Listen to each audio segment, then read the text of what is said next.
In this video, I'm going to quickly walk you through installing the Mod 4 discrete carry concept clip onto your skeleton holster. First, make sure you have all the necessary tools and hardware.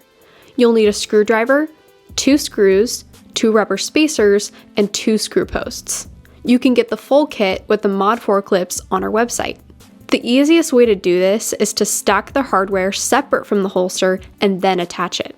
You'll start by placing the screw posts in from the front of the clip. Now flip your clip backwards as you support the back side of the screw posts. Note that these aren't the shorter screw posts that might have come with your Mod 4 hardware set. These are the longer screw posts that came with the Mod wing on your holster. Now you can add the rubber spacers. Next, add the eyelets. These should have come with your Mod wing.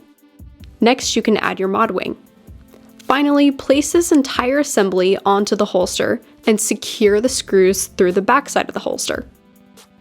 We recommend securing your screws with Loctite after ensuring that the Mod 4 clip is your preferred holster clip for your skeleton.